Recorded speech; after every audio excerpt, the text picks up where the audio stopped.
issues of energy and transportation in northwestern Ontario were our questions for Premier Ford and Minister Greg Rickford. Here's the exchange. Good afternoon, Premier, and thanks for taking our call.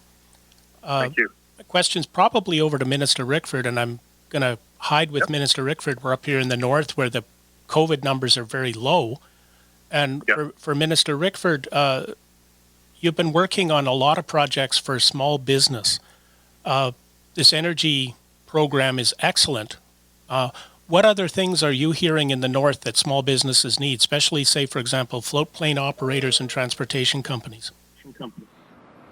Can Minister Rickford hear the question? I sure can. Okay. Yeah. He's a little closer to me there here in Thunder Bay there.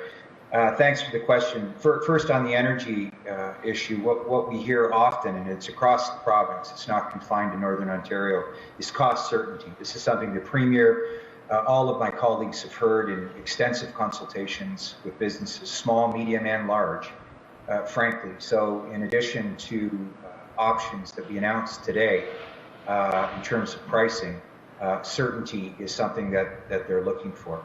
Outside of that, obviously, as the Minister of Health said, we want to proceed out of an abundance of caution.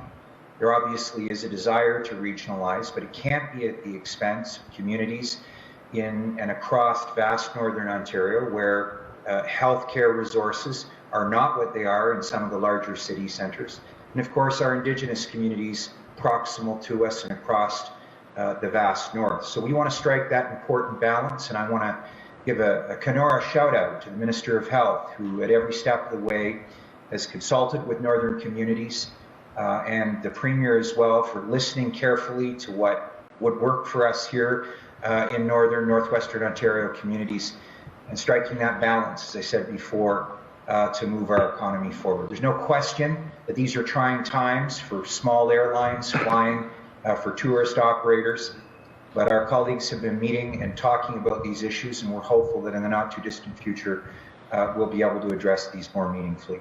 The Minister Mulroney and yourself actually put a bright spot in the transportation area with Ontario Northland Transportation, starting a route from White River through Kenora and up into Winnipeg. There are a lot of areas where transportation is still going to be needed in the north. Sioux Lookout, Greenstone, up near Greenstone Gold, and Sioux Lookout into Dryden and Fort Francis and Atikokan. What can you share with us about plans for that, Minister? Well, first of all, it was high time that we brought a world-class bus service through the Ontario Northland Transportation Commission across all of Northern Ontario.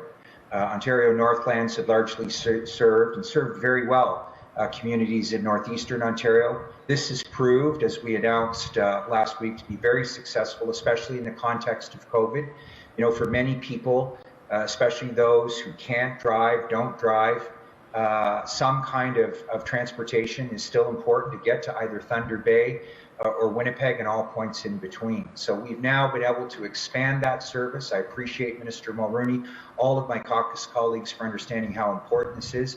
And we see a tremendous opportunity for growth, not just in terms of what Ontario Northland can do, but what other private carriers may be able to do in an integrated transportation network for all of Northern Ontario, opening us up for business, James, but making sure that Northerners have access to the essential services and programs that other people have across the province.